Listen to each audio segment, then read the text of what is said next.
You're in here. Tell me, what have you learned so far? I've learned a lot. I think one thing that every speaker has said so far is the importance of seeing a counselor. Okay. Would you say that's important, yes, right? it's important. So do you see a counselor? Yeah. Can you just tell me a little bit about him? Man, he's a great guy. Yeah. Coaches me, challenges me. Very, very wise. Yeah. All wise guys have bald heads, so Yep. I always bring bald-headed guys into my Nice. life. Yeah. Yeah, that's Okay. my counselor. What about yours? What's your counselor? I like? also see a counselor. She's amazing.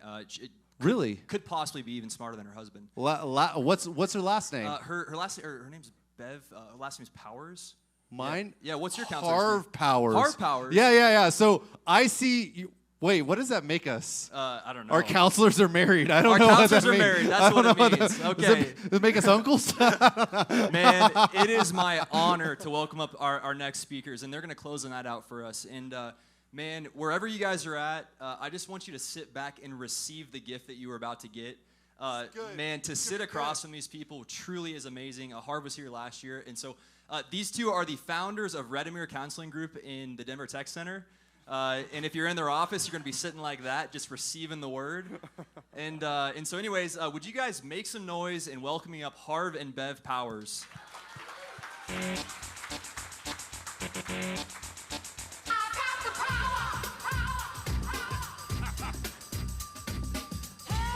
Very fitting song right there. All right. Welcome, guys. Hey, Tim. How you doing? This feels familiar. Does it? Except We change places. yeah, usually Something like that. I'm on that side. I'm on the receiving end.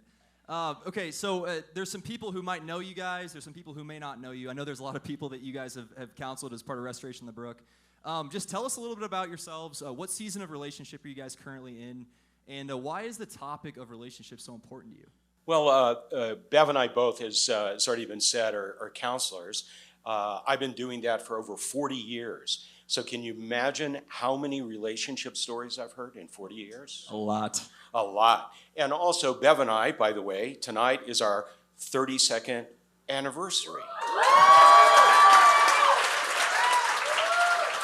So one of the things that make relationships so important to me is I believe relationships are a crucible for our growth. You know, we can talk about our issues in theory, but if you really want to learn about kind of what your growth edges are, get in a relationship. And that's especially true in the context of a more intimate relationship and marriage. And I'll speak for myself. I know Bev feels similarly. I really believe in relationships. They can be rich, hard, but they also foster transformational change. Wow. Yeah, I echo everything Harv said. You're probably wondering, what are you doing here on your 32nd anniversary? Didn't you have something I was better wondering to that. do? I was wondering that. You know, Harv had some ideas he kind of threw out, and I wasn't so excited about it. And then Tim wrote us and said, would you be willing to come and talk? And we're like, saved. So here we are. But honestly, what better place for us to be when we've had 32 incredible years married, to be sitting with people that are just at the beginning of this journey. And it's just fun. It's an exciting time, a scary time, but it's so cool to get to sit with people that are just at the beginning of their journey in relationships when we're kind of in the later seasons of that. So we're grateful to be here tonight. And I think both of us believe in relationships because we've devoted our lives to it. It's what we talk about all day. It's what we talk about all night. And I think, you know, it's often what brings people into counseling. Whether it's a family relationship or a friendship or a relationship at work or a romantic relationship or somebody that's just desiring a relationship. It's so much about what we talk about in our lives. And so I think that's just driven at home day after day after day of how exciting and wonderful it is and how difficult it is. And but those kind of just work hand in glove. And I would say also, just to add to what Bev said, relationships, our need for that is a part of creative design. It's that early passage in Genesis where it says it's not good for human beings to be alone. And that word alone means to not have another of the same kind. So we have it built into us to need each other. Well, I just want to say we appreciate you guys spending the evening with us when there could have been a lot of things you were doing. Okay, so we're talking about love stuck, right? And this word stuckness, if that's a word. What do you guys, in your experience, what do you guys think contributes to stuckness just in life in general, but also stuckness in relationships? Well, one of the things when we think about stuckness is needing to define the term. And in some ways, if you could think about stuckness this way, stuckness is whatever you're doing isn't working, so you do it more. All of us tend to do that. We kind of have a learning disability around that, right?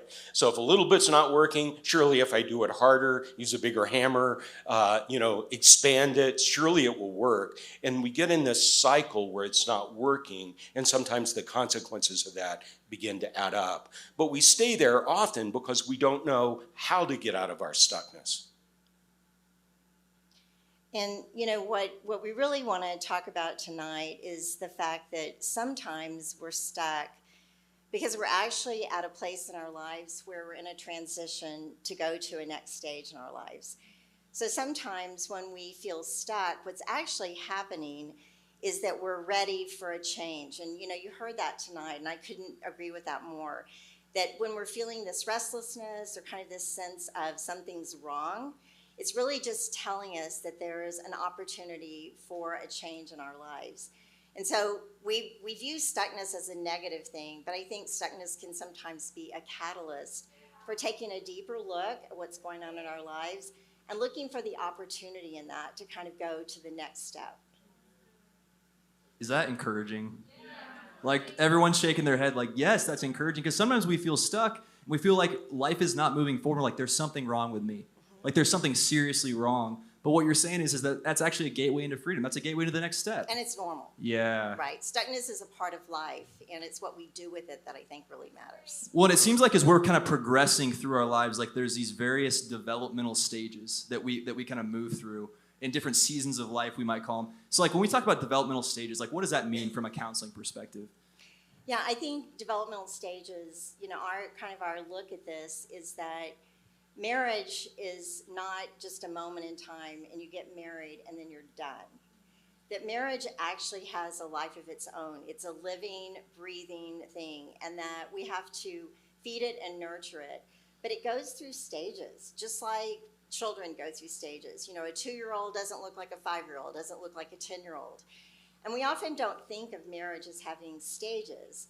But if you think about when you first meet somebody and then 10 years later, hopefully you don't have the same relationship 10 years later that you had in the beginning. And I think there's developmental design in that. We're intended to grow. Sometimes we get stuck and we don't grow, but that's that opportunity that we were talking about earlier. Yeah, it's a really mindset change to think about relationships, all relationships, but marriage in particular, as a series of developmental stages. And one way to think about that is like if you could think about a series of stair steps. So there's a stage that comes before and stages that come afterward. And as great as the stage is that comes before, we reach this place where we bump into the face of the stage in front of us. That's like running into the step. And what will happen is we begin to have these developmental forces that build that say we need something more. We need something different in life. And then, like you said, Tim, and you implied, Bev, a lot of times we interpret those forces as something's wrong with me, or I have a pathology, instead of seeing actually that hunger that starts to build for something more is what propels us to the next stage. So reframing that in many ways, our sense of dissatisfaction or something's not working right actually is a precursor. It gets us ready to explore another place. That's good. So we've talked about marriage a lot tonight, and you guys have brought up marriage already. And I think a lot of people in the room, especially those who are single, are thinking, okay, how do I get to marriage? Like that's kind of ultimately I'm thinking, okay, I want to get to marriage eventually. I'm just curious, what are some misconceptions that single people have about marriage? And then also, like, how does a relationship change when you actually take the step to get married? Well, one of the things I would say about that, I think back to those early stages, thinking about for Bev and I, when you're dating and then you begin to really fall in love with someone and you begin to think, oh gosh, this might be the person. That's the stage of attraction and forming your initial bond. And I think one of the expectations I had, which was not accurate, is if you choose the right person and you feel that energy at the beginning, as long as you don't muck it up, it just stays that way. But real relationships and marriages aren't that way.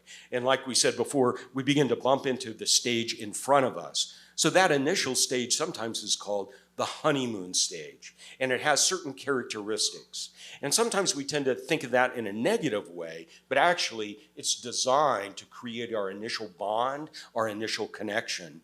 But as we begin to kind of engage the other person, be together for a while, we begin to enter the next stage. What would you say about that, Bev? Your expectations that shifted?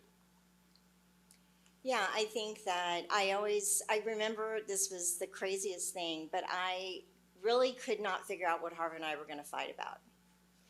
We'd been dating about a year and a half, and we got along so well, and there were so many things that we felt similarly about, and I just kept thinking, I can't imagine us fighting about anything. Well, that's changed. We figured out a few things to fight about.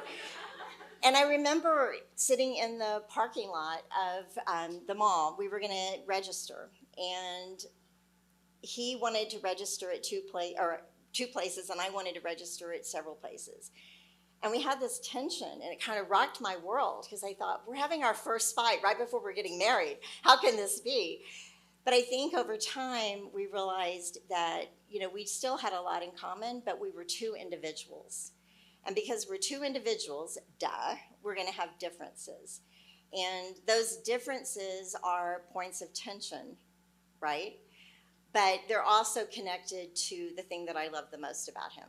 So that was a big aha for me. A big shift. Yeah. And if we think about the honeymoon stage, and like Bev was describing, when we began to kind of do life together, kind of the first couple of years, even beginning and getting engaged and beginning to plan a marriage, what we begin to do, first stage, is that attraction stage, forming your bond, what we're like, and you're drawn to each other in that. The next stage is sometimes called the reality stage. And the purpose of the reality stage is we begin to map our differences, that we're not clones of each other. By the way, would you want to be married to yourself? No, I wouldn't either. But we begin to bump into the reality of, there are big, small, and in-between ways that we're just different. I like to get to the airport really early. Bev likes to jump off the jetway onto the plane as it's pulling away. And you begin to map these ways that we're just different. And by the way, one of the things I think is the creative design purpose in that is marriage is a place, as all close relationships are, where we learn to love someone who's not me. We all have kind of this narcissism, thinking the world revolves around us to some degree, and being in relationship starts to confront that in us and begin to think about, okay, I'm not the center of everyone's universe. You all are not highly paid extras in my story, that you have your own point of view and life. In marriage, we begin to encounter that, and I think God has a purpose behind that. Just receive that. Just receive that. So what I hear you saying is that there's like the common myths of, okay, opposites attract. And I got to find like the complete the half to my to my half, and we become a whole. And then there's the other kind of mindset, which is like I've got a list of 30 bullet points. Who's made a list before? Like list, yeah, a few list makers. Love you guys. Well, I remember one time I showed my buddy my list, and he goes, "Bro, that's you. That's you, man. You do all those things." Bummer, right? Yeah. Oh man. So what you're saying is I'm a narcissist. Okay, so this is a question that came from Instagram. This is a good one.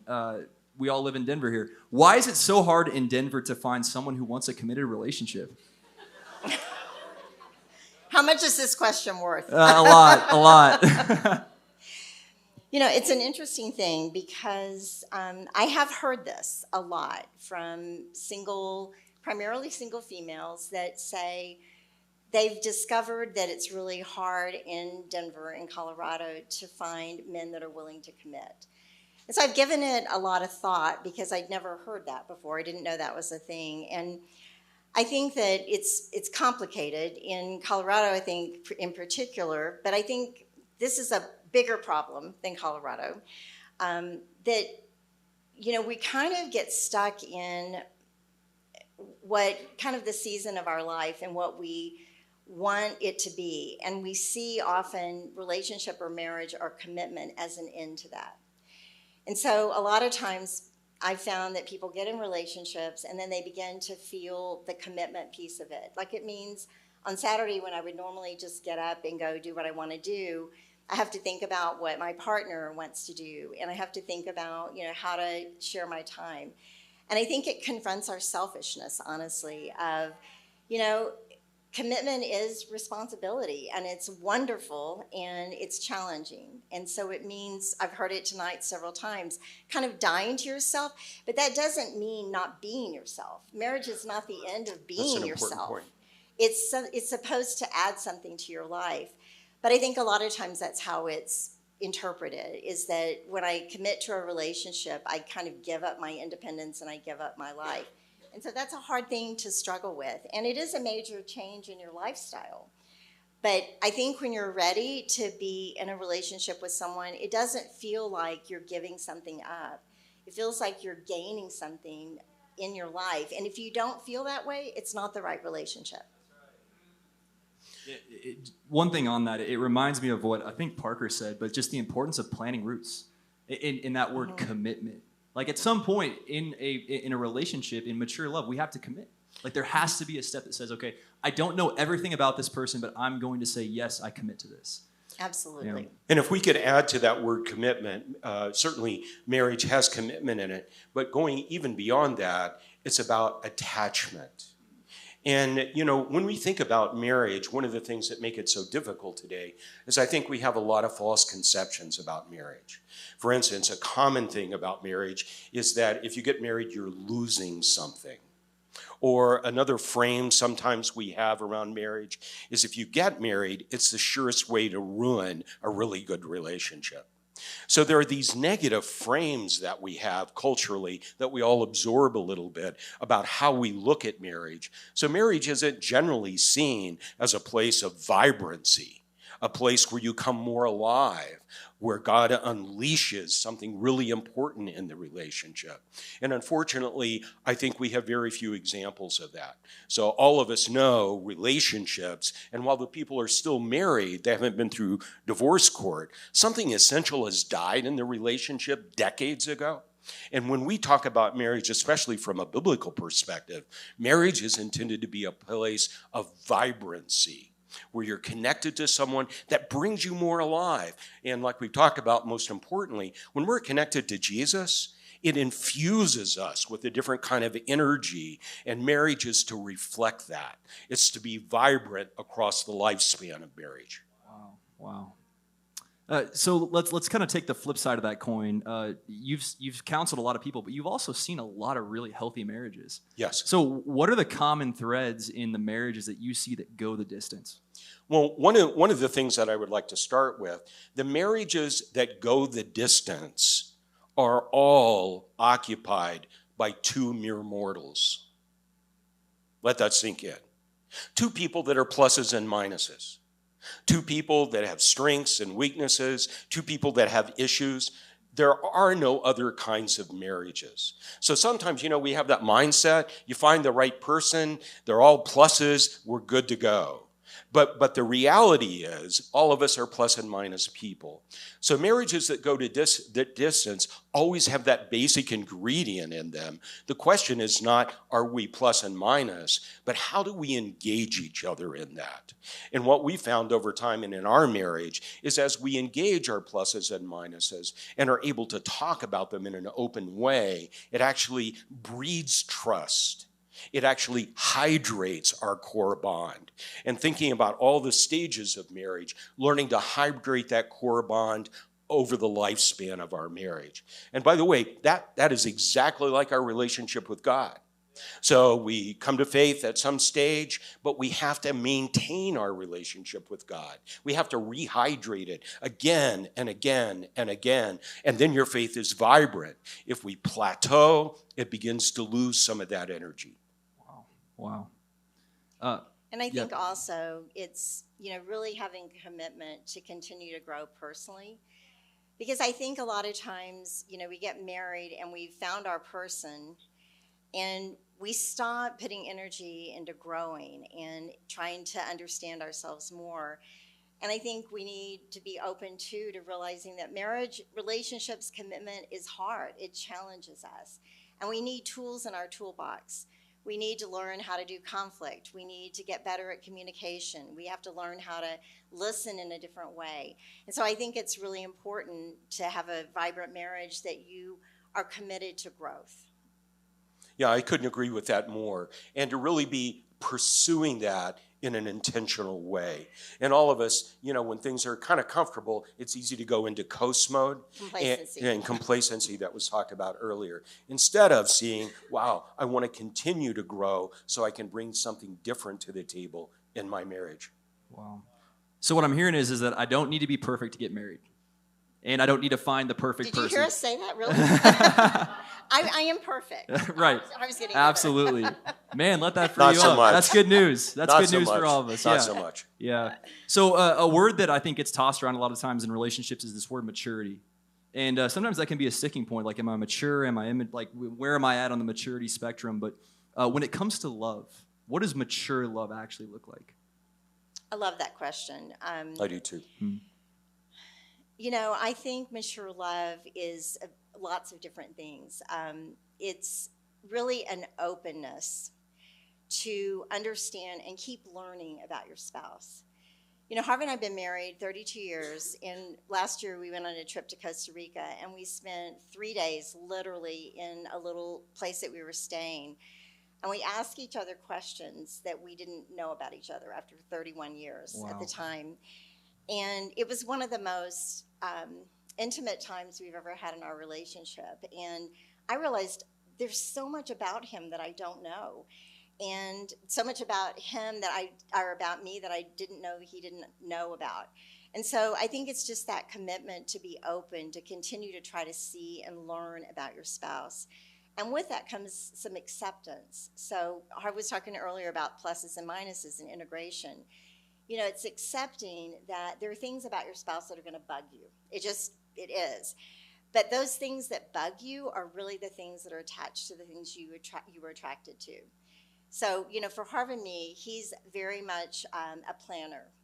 And he likes to know what we're going to do. And I like to leave things open-ended. And sometimes it's so annoying to me that he wants to know the plan. But it's really helped us to, kind of organize our lives. I like to leave things open-ended. It's annoying to him, but he loves my spontaneity because I'm flexible. And if he wants to go do something, I'm not so entrenched in what we were going to do.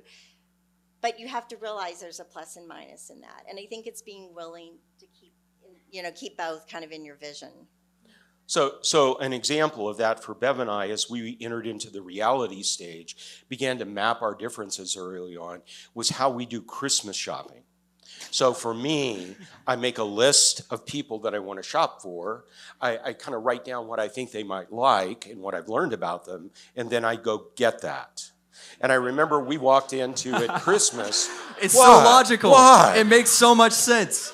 So I remember we walked into, I think it was Neiman Marcus or something, and there's this table of beautiful women's sweaters. And Bev says, oh, my sister Sharon, she would love this. And so, oh, really, what color? And they had the color. And what size? We go through the pile of clothes, and there's her size. And I pick it up, and I start to hold on to it. And Bev goes, what are you doing? And I said, I'm going to get your sister this sweater. And she said, no. That's just the beginning of the shopping experience. Oh, my gosh. Now, what happened, though, is we shopped and decided, Bev did, that first sweater was the one that we want. And we went back, and the size was gone. Oh, man. No. So in that reality stage, we start to see the differences as annoyances. I ordered it online. And we begin to try to change the other person. But who are we changing them into? Into moi. And God forbid I would be successful. So a part of what Bev said about the developmental process in marriage is learning to accept those differences, not as annoyances like a rock in your shoe, but it's part of the beauty of the other person. So as an example, for Bev, like whenever we plan a vacation, she will find these unbelievable VRBOs to stay in. For me, I would look at 2 or 3, seal the deal, it'd be off my plate. So part of the beauty in Bev's not making a decision so quickly is she comes up with exquisite gifts, exquisite decisions where I would settle for something much sooner. But it has a shadow side to it. Sometimes the sweater size is missing. But by the way we solve that now is we go in and we find the sweater and we buy that one. Then we go to the next store and find another sweater and we buy that one. And we get 5 sweaters and we return all the ones that we don't want to send. We return Well, them. actually you do.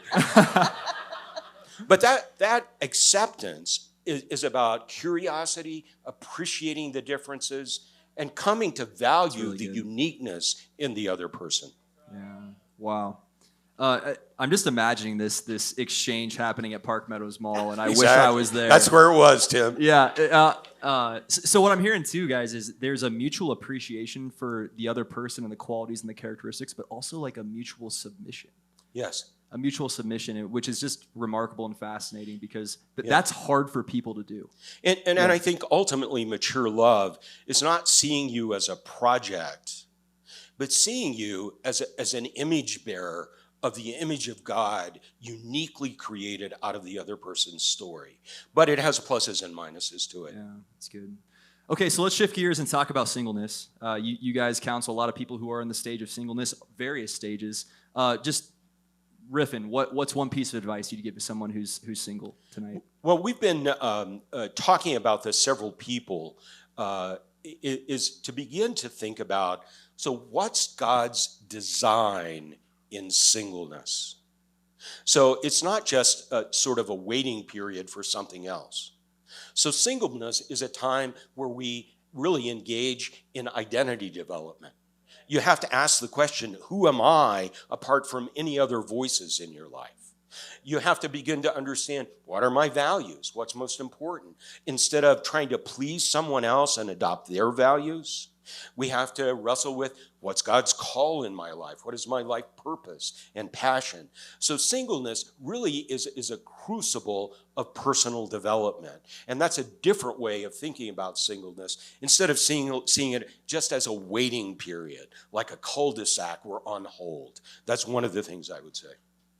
And there's a lot of research that says that we attract people that are kind of at a similar developmental level as we are. And so, the more work that you do, the more you know yourself, the more that you have kind of understood what your issues are and kind of worked through them, it creates this opportunity to meet someone that kind of matches that level with you. And I think, too, I often hear people come in and talk about, I'm afraid I'm never going to meet my person, and that's all they can talk about. And it's like their life is on pause until that happens. And one of the things that I say, and it's so true, marriage really changes your life, and you don't hopefully ever go back to singleness. So it's an opportunity in your life to think about, what would I miss when I'm married about where I am in my life right now? And when you really think about, I want to enjoy that, I want to It's a gift. relish it, I want to appreciate it, instead of just waiting for it to pass until you meet your person. Because when you get married, you do miss part of being single, when you didn't have to consider anybody else. Wow, that's really good. So on the topic of singleness, one of the things that I've appreciated about all the speakers tonight is not beating around the bush around the difficult topics. And so I just want to go to one of the more difficult topics. What are some important considerations in thinking about sexuality and singleness together? Well, this is a tough topic because it's something that a lot of people wrestle with. And I think it's really important to remember that God created sex too. And so I think sometimes we have a way of, because we struggle with singleness and sex, we kind of can make sex a bad thing. And God intended sex to be a bonding. It's a part of relationship. And so I think it's important to remember that he created it to be in conjunction with other kinds of intimacy. and it's not split off as something separate. And sex does bond us. And so sometimes when we become sexual too early in a relationship, it's like that part of our relationship develops too soon, and it can actually arrest the development of other parts of your relationship. And if we are not ready for that level of commitment in the relationship, we haven't gotten married, then all of a sudden we're in this intimate relationship with someone we don't maybe even really know yet. And so I think it's important to look at not as a bad thing, but as a thing that's supposed to be in conjunction with other things in relationship. I would agree with Bev, and it's a different way of thinking about sexuality. So sometimes, we think, especially from a faith-based perspective, about sexuality and sexual boundaries like a rule. It's kind of like God came up with this idea to torture us, right? Don't do it. Even though I've created you with the desire for it, right? Instead, a lot of times we have to think about the why behind the boundary that God might set. And one of them is what Bev said. Sometimes sexuality can overpower the development of other parts of the relationship. So we don't connect as much emotionally, or we don't develop more spiritually. And like Bev said, God intended sexuality to be a part of holistic development. The other thing about sex that we don't normally think of, sex is not just about the physical pleasure. Yes, it's about that. God created all of the biology of that, but it's about connection. And it's about connection not just emotionally, but it's about some sort of deeper spiritual connection. So when we have sex with someone, we are connected to them at a different level. And the idea behind that is if we're connected with tons of people that way, it begins to impair our ability to go to that deeper place over time. Wow. So Harv, I just want to go a little deeper on that topic. You're saying that sex is not purely physical. No. And that is not what the world would tell us around us, the culture. 100%. That's You're correct. saying that there is a spiritual component to this. A deeper spiritual component to it. And in your experience too, I mean, you've seen people who have felt the weightiness of decisions they've made in the past. If there's someone who's feeling that just today, right now, I mean, what would you say to them? Well, a couple things is the starting place is while it's important to understand what healthy sexuality looks like, remember, mere mortals that we are, sometimes we bump across those boundaries. We experiment or find ourselves caught up in a place and we cross something important in our lives. And what I would say the first thing to do about that is to recognize sex is important, but it's not the unique sin of the universe. And sometimes we think that's true. Being self-absorbed can cause lots of damage in our lives too. Or a lack of generosity in giving impairs our spiritual development at a deeper level. So the first thing is put it in the context of it's not the worst thing in the universe. Secondly, it creates an opportunity. I know that's a crazy thing to say, but it actually creates an opportunity to turn toward God and receive grace in an experiential way. Yeah, that's so good. I just want to say this to anyone who is in the audience who feels that as well. I mean, seeking help, like finding a trusted friend, finding a counselor, finding someone that you can confide in. I said this last week, your sin will not destroy you. Right. God has a wonderful solution to your sin. It's called the cross. Your covering up of your sin is what will destroy you. And so having those people in your life who you can go to, talking to God about what you're going through, bringing it into the light can be such a beautiful act of redemption for you. And God has that in store for people in this room, and I believe that. 100%. Yeah. And remember, secrets make us sick. And we need to break the sound barrier with the right people, trusted people. So you're absolutely right. Yeah. Beginning to talk about it, be open about it. Yeah. Another question that came from Instagram, how do I deal with the wounds of being cheated on or having cheated on somebody else in a relationship? Yeah, this is a big topic, and unfortunately, Harv and I see this a lot in our practice in marriages. And I think first, you have to understand that cheating has a big impact on us emotionally in our relationship, how we see ourselves, how we feel about other people, how we deal with trust, distrust. And so it's a big deal. And so if you've been cheated on, allow yourself the time to heal. Because I think sometimes we feel like we either need to get over it or, kind of brush past it. But I think at a deeper level, it's understanding the why. And not all cheating looks the same. Cheating is cheating, and it's always really detrimental. But sometimes cheating's because there's something that's broken in the relationship. Sometimes cheating is because it's somebody drank too much and they had a one-night stand. Sometimes cheating is because you have a personal issue with attachment, or maybe you have a sexual addiction. So I think it's important to understand, rather than just look at we cheated, how do we heal it, move past it, to understand what the deeper thing that's getting touched, what's driving this. And if you're the person that cheated, it's an opportunity for you to do that deeper work, to understand, why am I not able to stay committed to this person that I made a commitment to for life? And one of the things I would say, if you've been in the place where you have cheated on someone, we talked about this earlier, it's easy to feel shame about that. And shame creates a learning disability. So when we feel shame, it blocks our ability to understand, so what was the deeper thing in me? And what is God trying to do even in my failure? And if we can begin to move away from shame, and grace is the antidote to that, right?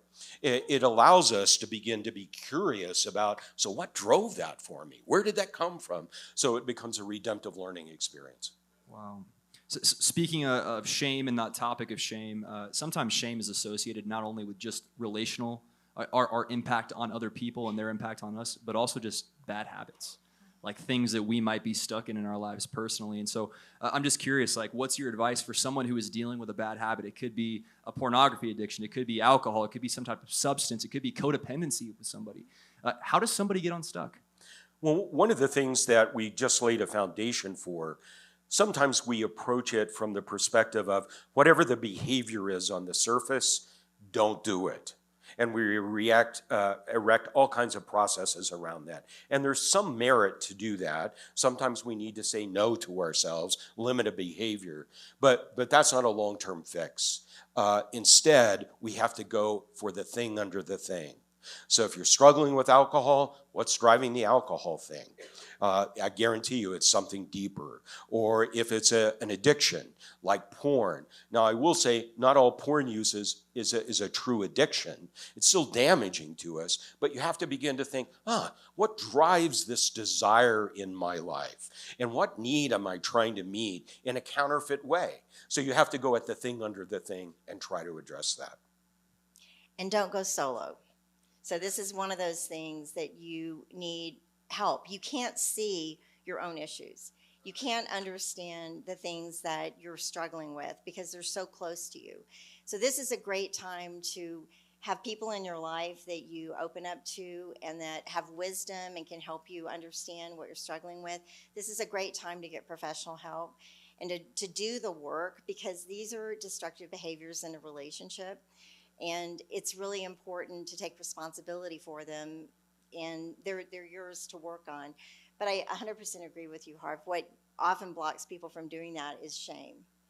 And there's no shame in this. There's an opportunity to grow and develop and to understand yourself and to be a better partner to the person that you meet. That's good. So if someone's in the audience right now and they're just thinking, like, my relationship history is a mess. I've made a lot of mistakes. I'm probably feeling shame in certain areas. And as we're talking about all these things, like, I'm not feeling good about myself. I'm feeling like not good. What would you say to them? Like, how would you speak into their lives? I think it's really important when you have broken relationships in your life to try to step back and understand the pattern. Is there a commonality? Because sometimes broken relationships are you've met 2 or 3 people and they haven't been your person and the relationship needed to end. But sometimes you have a pattern of being in a relationship for 6 months and then breaking up. You get restless, the person, starts bugging you, you're not getting your needs met, and so you break into the relationship and move on. And I think it's important to understand what that's about. And a lot of times it can be about a commitment problem, that you have been hurt, that you've been wounded, or that you've grown up in a home where you haven't felt safe in relationships.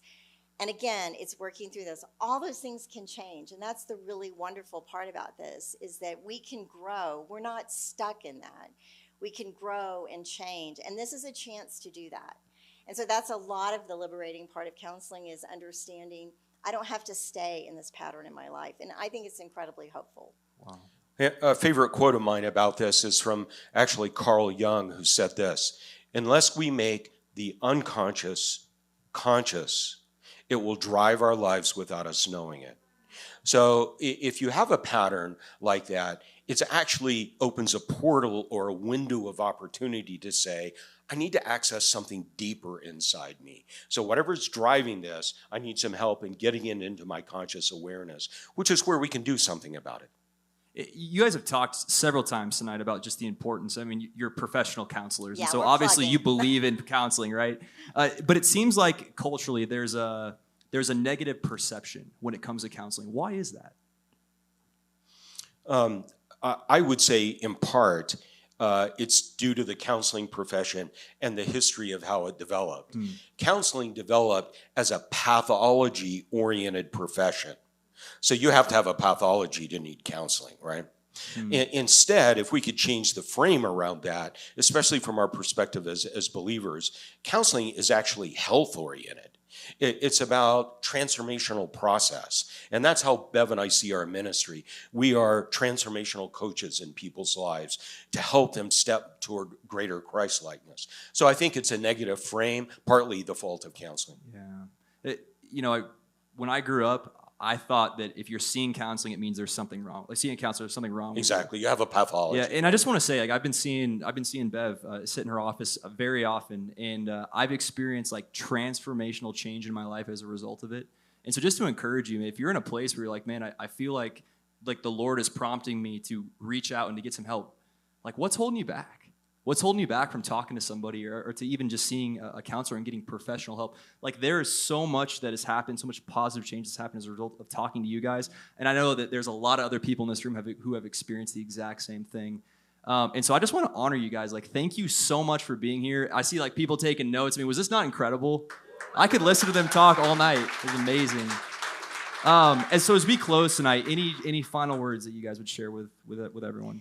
No, I would just encourage anyone that's struggling, feels stuck in their life, do something. You don't have to know the answer. You don't have to know what you're going to do next. But recognize that you're stuck and do something different to start some movement and some change in your life.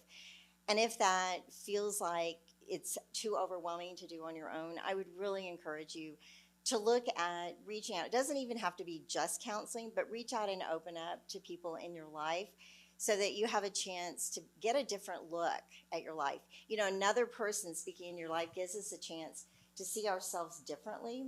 And I mean, Harv and I do that with each other all the time, even now of, what do you see about what I'm doing that's not working? Or help me see this in a different way. And it gives me a chance to change my paradigm, and I can see it through a different lens. So I would just encourage you to listen to that nudging if you feel stuck right now in your life. Probably the thing I would leave you with that I feel so strongly about is summarized in some wisdom words from Jesus. John 10:10. It goes like this: I have come that you might have life abundantly. And what he's talking about, the Greek word for that is zoe. He's talking about life that pours out of every pore in you. Yeah, God is on our side. He wants us to be vibrant, even more than we do. Yeah. So that's in us waiting to be unleashed, no matter where we are in life. Wow. Harv and Bev Powers, one more time, guys. Can you guys honor them? Thank you guys so much. Thank you. Thanks so much for watching The Brook Online. Be sure to like the video, subscribe to our channel, and be sure to download the Brook app so you can stay up to date with all the new media as well as all the new events we've got coming up every single week.